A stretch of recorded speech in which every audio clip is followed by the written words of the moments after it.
desarrolle para que Santiago sea la ciudad que todos queremos y donde todos queremos vivir. ¿Cómo nace Voces? ¿En qué circunstancia? ¿En qué escenario nace Voces?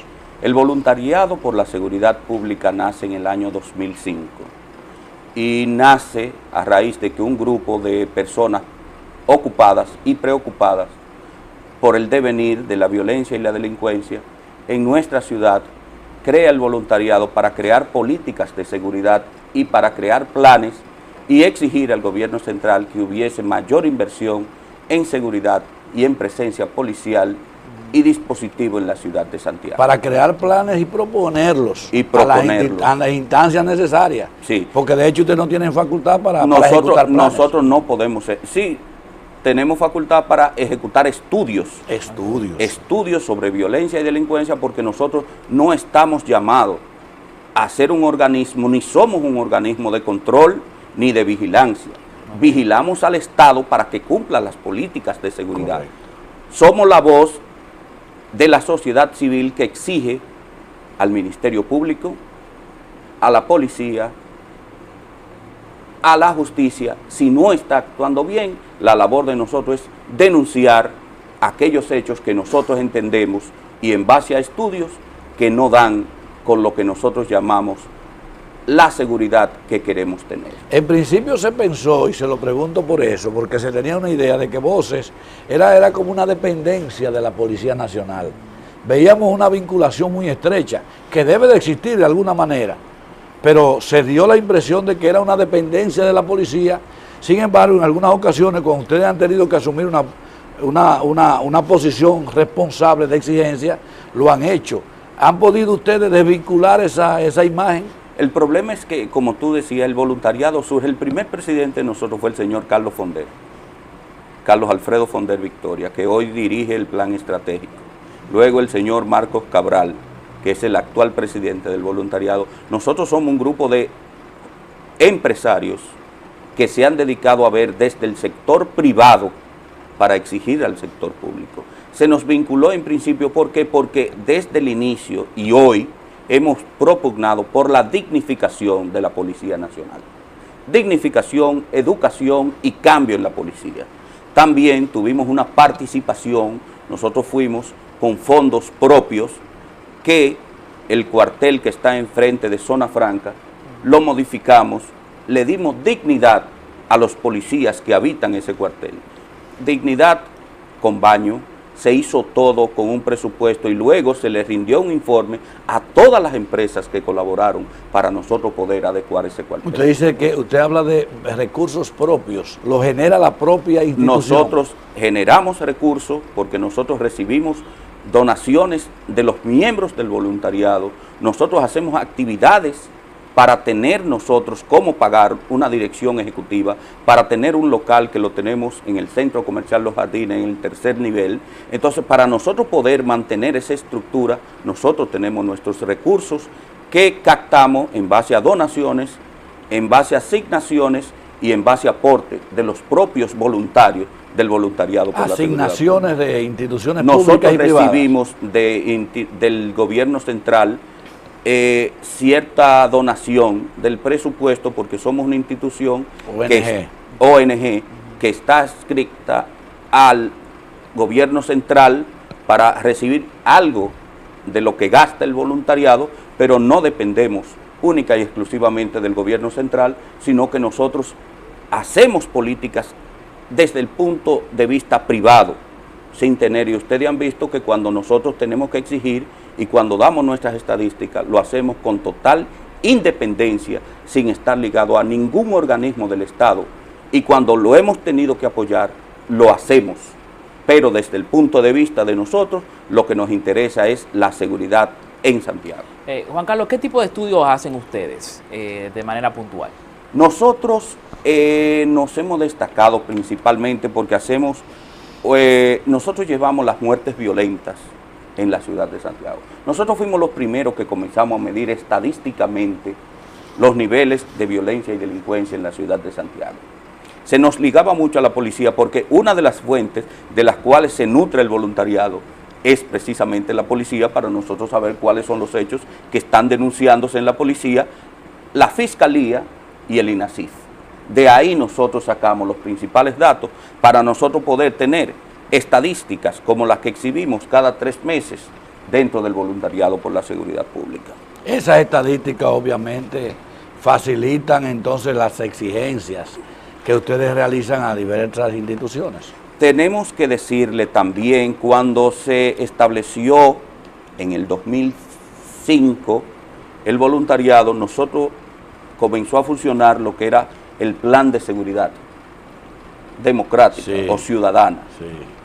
Barrio Seguro, como le entiende la gente. Bueno, Barrio Seguro era un programa. Un programa dentro del plan de seguridad. La primera exigencia para que eso viniera a la ciudad de Santiago la hizo el voluntariado.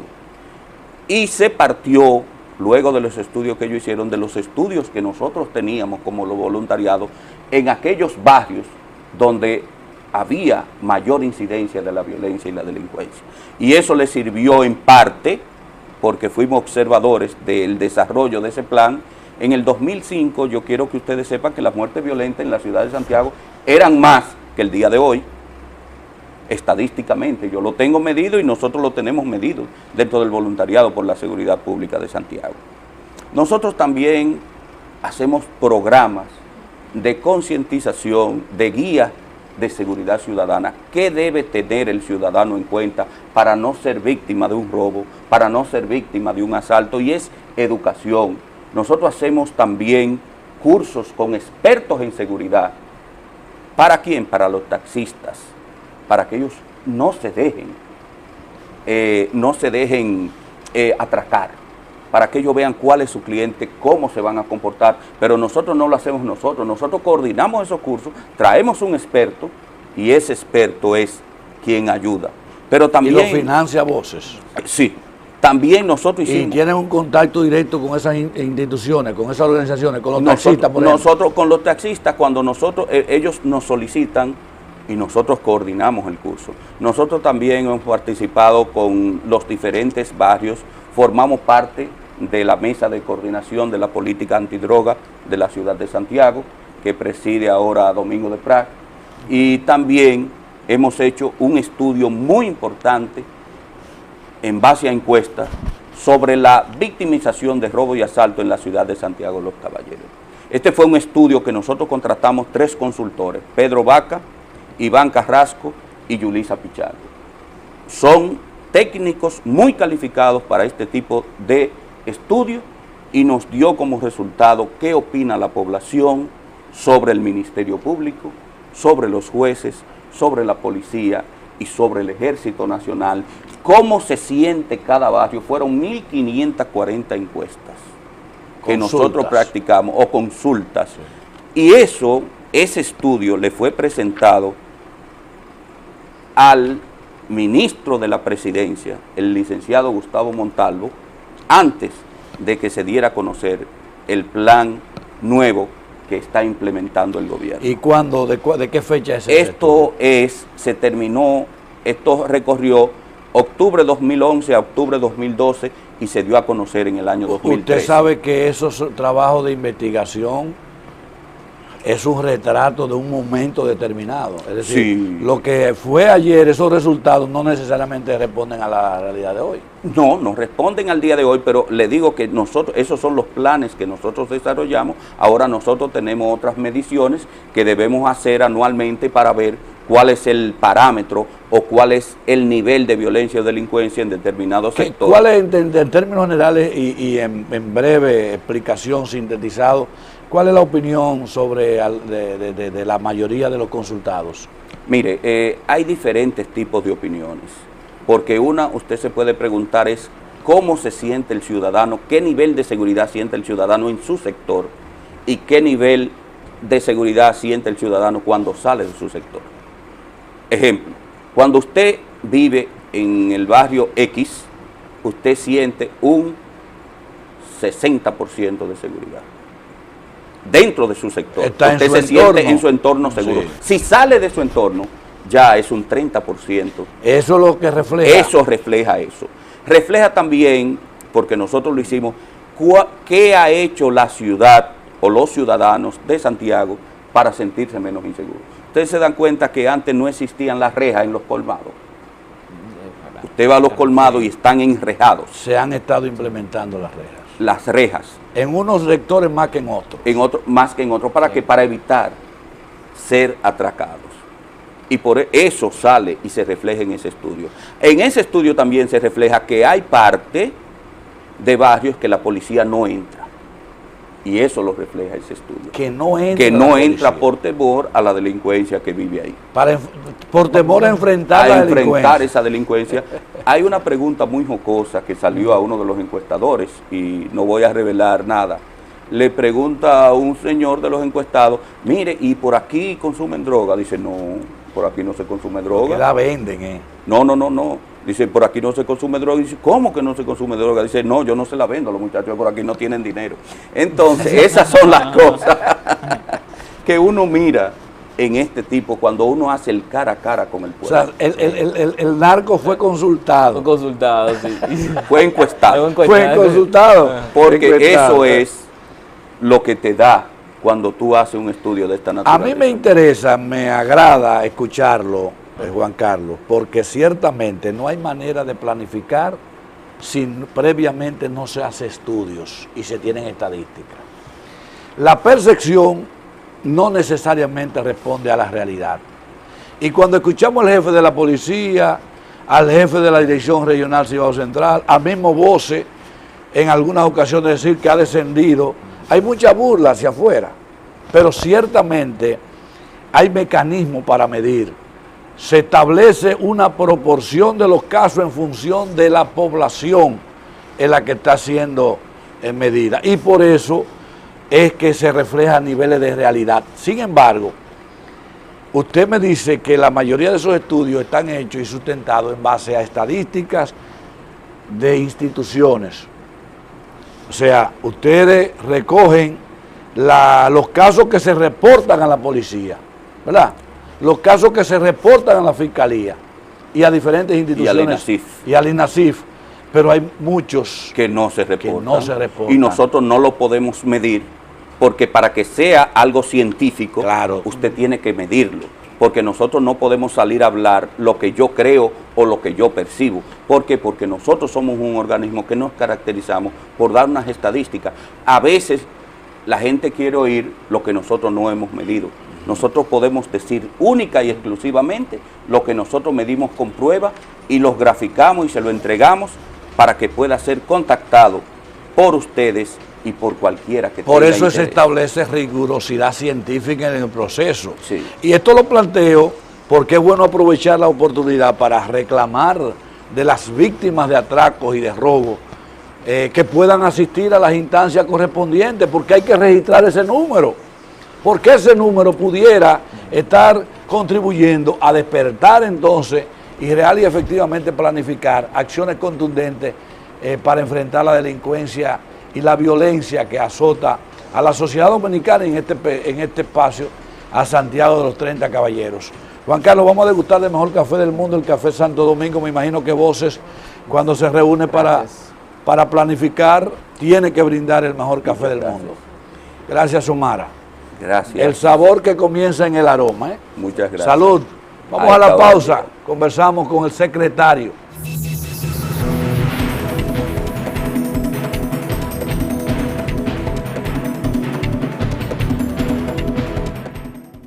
Ocurridas ya en la última, una semana, 2 semanas. En las últimas 72 horas. 72 horas.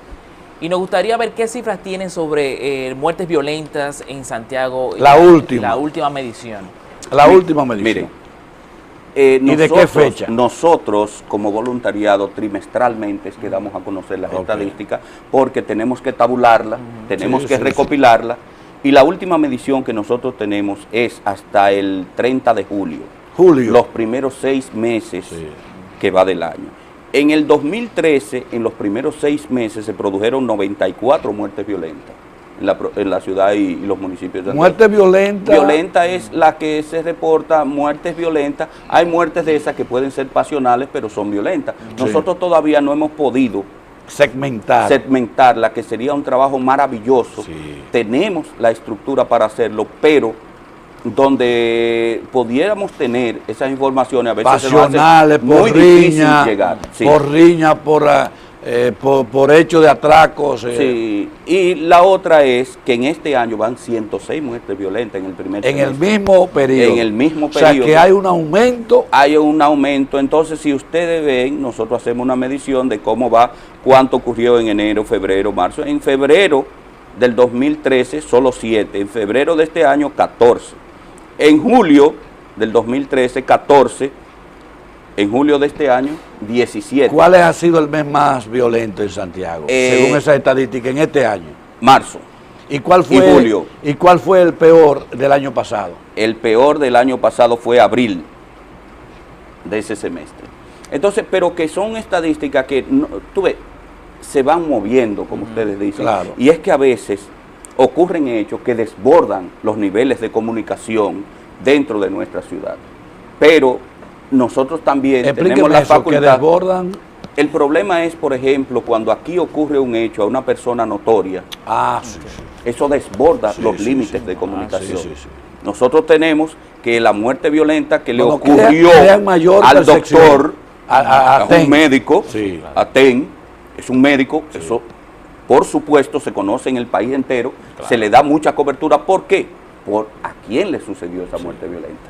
Entonces, esos hechos son los que desbordan el nivel de comunicación en esos momentos. Lo que pasó con nuestro hermano yo Joe diría Rivera, que aquella oportunidad, yo diría que el nivel de percepción, lo desborda. porque es que la percepción aumenta cuando se trata de hechos como lo que han como sucedido. lo que han sucedido. Ustedes se recuerdan un caso una vez después que usted cruza el río, que una vez apareció una persona muerta en un baúl. Yo era estudiante, eso hace más de 30 años, que comenzó un bar que bailaban desnudos y que una persona lo mataron. Yo recuerdo hasta el carro, en un Volvo, que apareció muerto y quemado. Eso aquí hacía mucho que no ocurría. Pero no fue por ahí que apareció. Fue por un callejón de Moca que Fue apareció. por un callejón, pero fue... Yo vi el carro humeante, porque yo trabajaba en una compañía aseguradora y me tocaba cubrir la zona. Y vi el carro humeante sin haber descubierto los cadáveres. Fueron dos. Pero eso hace más de 30 años. Más o menos así. Porque yo estamos hablando del 86, 87. Yo era estudiante de Derecho. Comenzaba la carrera y ya yo cumplo 24 años de abogado, ahora en enero, de graduado. Entonces, esos son hechos que ocurrieron y hoy se repiten. Y hoy se repiten con un médico de nuestra ciudad. ¿Usted me entiende? Entonces, lo otro que ocurre es la muerte del hijo de una funcionaria. Entonces, eso desborda en los determinados momentos la percepción que tiene la ciudad. Pero si ustedes ven... Pero eso es un número. Eso es un número... Como quiera que sea, son 4 números, 5 números. Sí, en 72 horas. En estadística, En sí. estadística. Pero nosotros tenemos que ver también que desde el gobierno central, yo creo, nosotros hemos hecho que se atraiga mayor atención a la ciudad de Santiago. Esos Yo creo 50 vehículos... como positivo. Esos 50 vehículos fue una exigencia... De la ciudad. De la ciudad. De la ciudad. La ciudad exige mayor inversión del gobierno en nosotros. Claro. Y esa parte yo la veo como positiva. ¿Por qué? Porque eso da un clima de seguridad. Cuando usted ve, los delincuentes se apartan cuando ven un vehículo de la policía que está merodeando. ¿Por El qué? patrullaje. El patrullaje, eso es importante. Usted lo Es ve preventivo. en todas las ciudades del mundo. El mes pasado yo estaba afuera y tú ves que tú vas en la autopista, tú vas cuidando, tú ves el velocímetro de tu vehículo siempre, porque tú sabes que al lado tuyo puede ir una patrulla. Entonces, no le demos ese espacio a los delincuentes, que ese espacio es de nosotros. Nosotros tenemos una política y una frase muy bonita dentro del voluntariado es: no cedas tu espacio a la delincuencia. Sin embargo, licenciado, el modus operandi a nivel nacional está bien definido. Una motocicleta, hasta la marca de la motocicleta sobresale. Dos individuos jóvenes con gorras o cascos protectores. Porque cuando yo veo dos con cascos protectores los dos, mire, a mí me llena de pánico.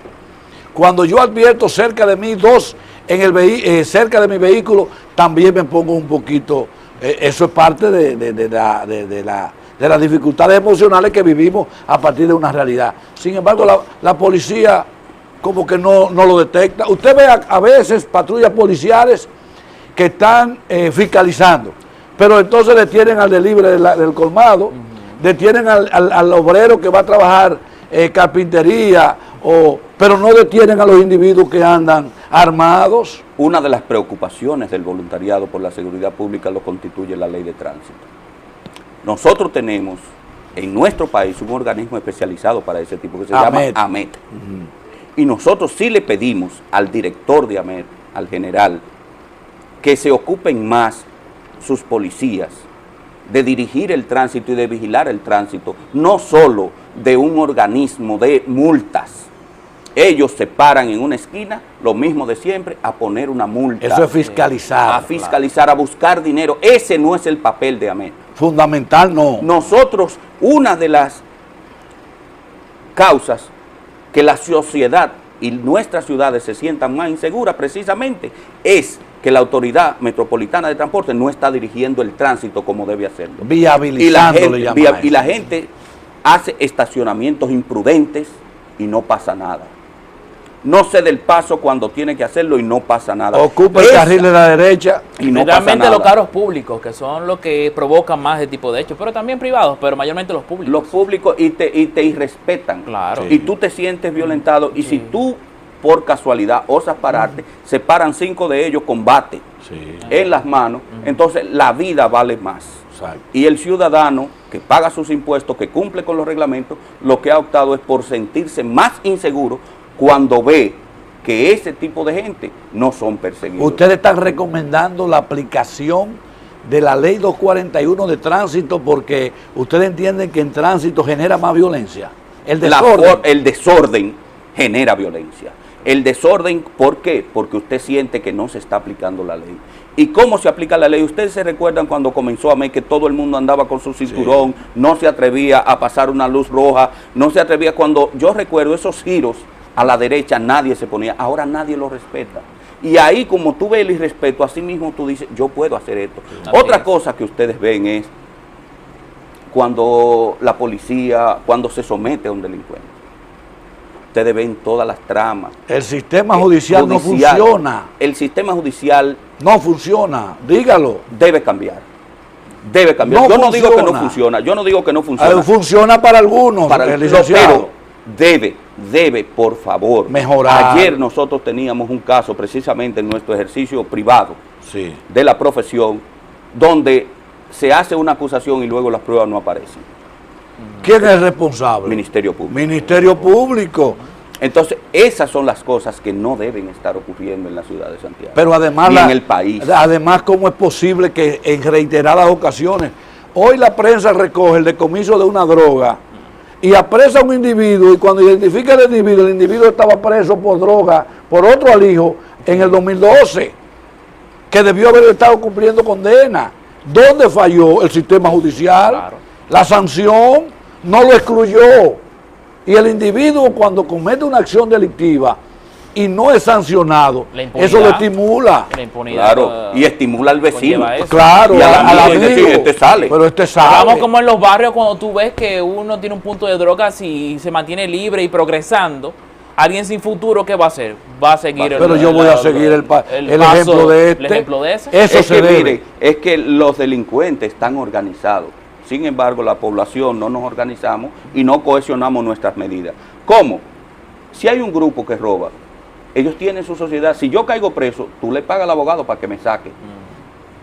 Al otro que roba. Sí. Entonces, ellos y hay abogados que van automáticamente a ese porque caso. Responden a esas estructuras. Entonces, y siempre tienen sus estructuras. Yo creo que debiera haber mayores sanciones en lo que se equivocan dentro de la justicia, en lo que se equivocan dentro de el ejercicio de sus funciones públicas.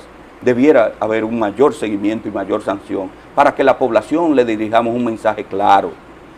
Las cosas malas hay que castigarlas porque de lo contrario va a ser muy tarde para nosotros ablandar a Victoria. Aquel que roba y no lo apresan sigue robando. Claro. Y si lo apresan y lo sueltan con facilidad, entonces está graduándose de ladrón. Y eso va a permitir que continúe sus acciones delictivas. Pero aquel que robó o actuó mal en una primera instancia, es apresado y sancionado, lo va a pensar 2 veces. 2 veces. Entonces, ciertamente, y por eso yo digo, aunque usted no lo diga usted por su condición de abogado, el sistema de justicia no funciona en República Dominicana, lamentable y desafortunadamente. Para algunos se ejecutan, óigase, la facilidad asombrosa con que sale un delincuente de la cárcel. ¿Usted no se ha dado cuenta de eso? Pero no es desde ahora. Los que mataron al senador Gómez, los 5 estaban pautados para cumplir cárcel, los 5 habían salido, tenían cuenta pendiente y lo matan en una acción delictiva que yo no creo que fue un asunto de Estado, aunque en aquella ocasión se politizó, pero yo siempre dije que fue una acción delictiva de delincuentes comunes. Lo matan y entonces ¿qué se descubre? Pero vivimos en eso. Cada vez que hay un hecho consternable que consterna a la población, cuando se detecta y se apresan los responsables, pero ese individuo es reincidente en los casos.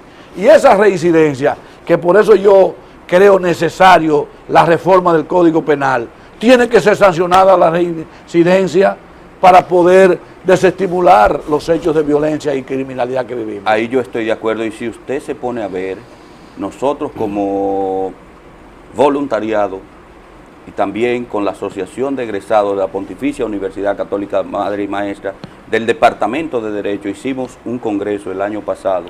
De ahí nos dirigimos en persona y la comisión hacia la Cámara de Diputados y solicitamos con ese estudio y con la corrección que dio ese seminario para que se aprobase el código. Ahora lo han vuelto a reintroducir, aquella vez fue aprobado. Yo creo que se hace necesario mandar un mensaje claro a la población, porque no estamos mandando mensajes. Pero además, yo creo que debemos mandar un mensaje aprobando ese código y poniéndolo en ejecución. Nosotros le estamos pidiendo a los legisladores, por Dios, que legislen, que hagan leyes. Para eso es que ustedes están, es para hacer la ley. Y para hacer esa ley y también para tener el control de que esa ley funcione. Y tienen los mejores asesores, tienen el tiempo, y ustedes, nosotros la población lo elegimos para que ustedes legislen. Y le pagamos. Por favor. Muy bien pago. Por favor, nosotros solicitamos que ese Código Penal además, sea aprobado para uno mandar un mensaje a los delincuentes. Licenciado, pero además es un mandato de la Constitución. La Constitución del 2010 ordena ajustar las leyes apelativas a la Constitución, y en eso incluye el Código Penal y el Código Procesal también, que hay que modificar. Conversamos con el licenciado Juan Carlos Ortiz Abreu, oriundo de Jarabacoa, pero ya lo tenemos en Santiago. Con él conversamos en el café de Diario 55 en el día de hoy.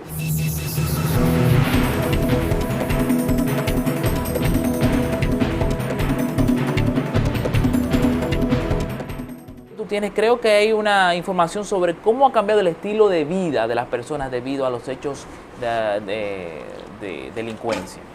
No es que ha cambiado el estilo de vida, sino lo que refleja el estudio es qué ha tenido que hacer la población para evitar ser víctima de violencia o delincuencia.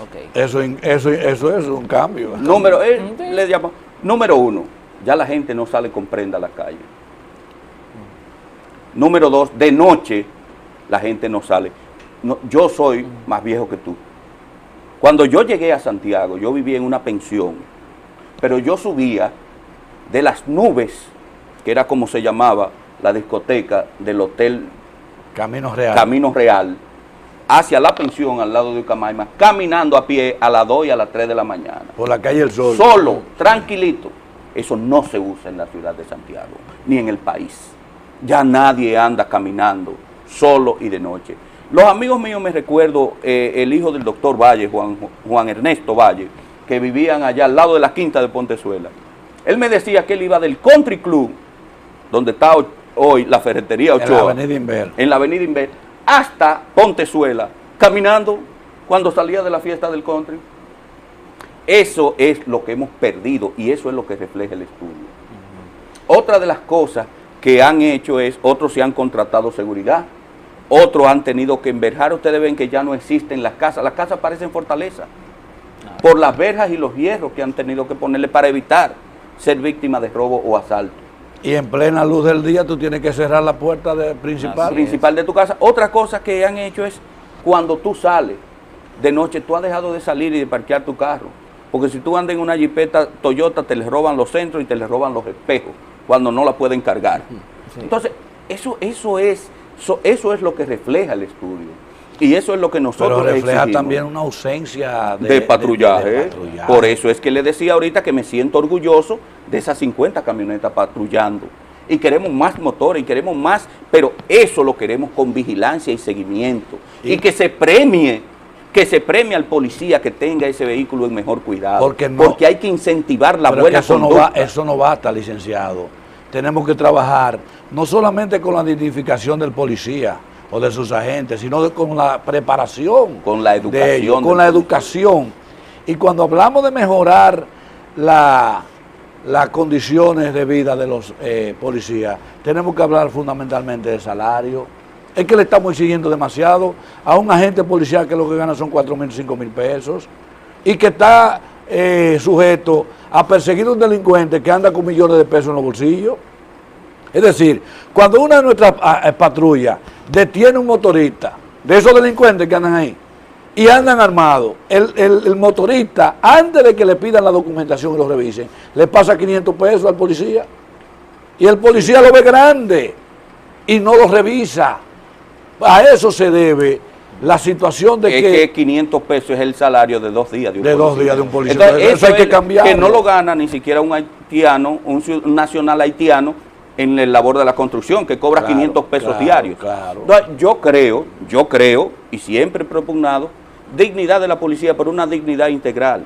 Sí, si usted tuviese que el policía, el teniente, fuera mi hermano Luis, que es graduado de la universidad, y cuando usted ve un teniente que llegue uniformado, con su traje, y usted lo vea con un grado universitario, con un buen salario, que se sienta digno, muchos van a querer ser policía. ¿Y va a ir a ser policía con 5.000 pesos? No puede. No come, no vive, pero eso es lo que nosotros tenemos como ciudadanos que exigir al gobierno. Nosotros debemos exigirle al gobierno que invierta mayores recursos en esos policías. Y esa es la policía que tenemos. Miren, nosotros podemos traer policía de Suiza, yo siempre lo he dicho. Claro. Con ese salario no lo vamos a poder mantener honestos. Con ese nivel de vida no lo vamos a poder mantener. ¿Por qué? Porque se necesitan otras cosas. Ustedes, yo no sé, yo he tenido la oportunidad de visitar los cuarteles donde duermen los policías. ¿Usted cree que la labor que desempeña el equipo SWAT de la policía, vaya para que usted vea dónde duermen? Un camapé. Tiene que dormir con aire acondicionado, descansar y tener esa mente fría, porque el trabajo que ejecutan esa gente, donde exponen su vida cada vez que salen a la calle, debe ser un trabajo sosegado. Pero el maltrato que le dan a esos agentes policiales, los oficiales superiores. Oye, eso prevalece. Usted no ha visto dónde duermen, pero usted no ha podido ver cómo un oficial le dice a un policía, sálteme, venga acá. Lo maltratan, eso tiene que cambiar. El ejemplo del arma que te he hablado mucho también, cómo le quitan, si le gusta el arma de un subalterno. Claro, pero yo duré 4 años en AME, en la capital, siendo el vocero de la AME, siendo en la gerencia de Relaciones Públicas, y puedo decirle que a un sargento que trabajaba con nosotros como chofer, un coronel le antojó de una glow y cada vez que lo encontraba en uno de los pasillos le quería obligar para que le hiciera el saludo y lo tenía vejado, le tenía perseguido y le quitó finalmente el arma cuando nosotros salimos. ¿Por qué? Porque de eso se trata. Todo eso es la mentalidad que hay que cambiar, de abajo hasta arriba, en la policía y en las Fuerzas Armadas. Ya esos castigos de otrora no pueden seguirse dando. Porque, y esto lo sostengo a partir de que usted ha insistido en que ustedes se preocupan por mejorar la dignidad de los miembros de la Policía Nacional y de las Fuerzas Armadas, pero de la policía fundamentalmente. Y de todo el entinglado que tiene que ver con seguridad, porque nosotros le exigimos demasiado a la policía para lo que le damos. Claro. Nosotros queremos vigilancia 24 horas, nosotros queremos vigilancia en nuestras casas, en nuestros negocios y a nuestros hijos. Quisiéramos tener un policía atrás. Y uno atrás. Entonces, eso es la mentalidad que debe ir cambiando. Nosotros debemos exigirle a la policía así, educación, y lograr que los organismos funcionen. Y nosotros ver que ese policía, porque da gusto ver un oficial de carrera. Sí. Uno que comparte, a veces, yo comparto con el general de Santiago, ese es un policía educado, Sí, sí. con un grado de educación, y así es que yo Ya quiero lo ver decíamos toda la nosotros, policía. y un gerente. Y un gerente. Así Gerente. yo quiero ver toda la policía. Yo nomás no quiero ver a Olivense Minaya Sí. siendo el educado. Yo quiero que todo su equipo sea educado Así es. como él y trabajador. Y miren, el nivel de sacrificio de esa gente hay que agradecérselo. Esa gente tiene un sacerdocio. 24 horas trabajando. 24 horas y recibiendo órdenes, Sí, como usted dice. Sí, claro. Entonces, eso es un sacerdocio y nosotros debemos valorar la vocación que tienen los policías para ser policías. Pero ustedes ven que dice, siempre hay un policía en un robo. Los malos dentro de la policía son menos que los buenos. Sí, hay más buenos. Lo que pasa es que no se ven ni se premian. No, es que los más lo hacen mucho ruido. En todo. En todo, En claro. todo. El molestoso es el que llama más la atención en una casa. Sí. Pero, No, sin y embargo, además- hay 5 buenos y uno malo. Y un jefe tiene la presión de arriba porque tiene la responsabilidad, entonces tiene que preocuparse por las acciones de sus subalternos. Porque muchos de esos subalternos empañan la imagen del general. Claro. Por eso yo le decía en una ocasión, cuando asumíamos la responsabilidad de la formación de los agentes policiales de AME en la capital, en la que yo daba, en la escuela me tocaba una asignatura, yo le decía, la imagen de la institución la construye usted en la esquina. Porque el policía no dicen que fue Pérez Nivar, sino dicen AME, o dicen la policía. Y es un policía el que ha cometido la acción. Por eso la delicadeza de construir la imagen a partir de la acción de cada uno de los miembros de la institución. Por eso el general o los jefes departamentales o los jefes regionales tienen tanta presión, trabajan las 24 horas, porque aparte de estar recibiendo las órdenes de arriba, tienen que vigilar a los subalternos que no le cometan acciones que vayan en detrimento de su gestión. Así es. Don Juan Carlos, gracias por ayudarnos en el día de hoy. Yo creo que hemos quedado bastante ilustrados. Yo personalmente me siento bastante bien conociendo a profundidad las acciones que trabaja el voluntariado por la seguridad de Santiago Voces. Gracias a ustedes por la invitación. Les reitero a la ciudadanía que el voluntariado está a su orden. Tercer nivel del Centro Comercial Los Jardines, y ahí estamos a su disposición para cualquier sugerencia u observación que tenga la ciudad respecto a la seguridad. Nosotros no queremos ser políticos. Nosotros lo único es ciudadanos comprometidos con que funcionen los sistemas de seguridad y que cada día los niveles de violencia y delincuencia en nuestra ciudad y en el país disminuyan.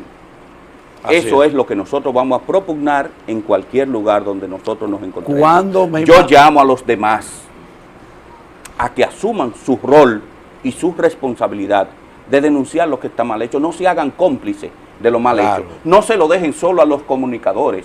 Y esas cifras las necesitamos. Nosotros las cifras las necesitamos. Estamos para poder establecer los programas, hasta exigirle al gobierno cuáles son los programas que necesita Santiago, cuáles son los programas que necesita. Nosotros necesitamos muchos elevados, nosotros necesitamos mucha comunicación, pero también nosotros necesitamos que el 911 se implemente en la ciudad de Santiago y que se implemente con las cámaras para disuadir, para que los delincuentes sepan que esta es una ciudad bien vigilada.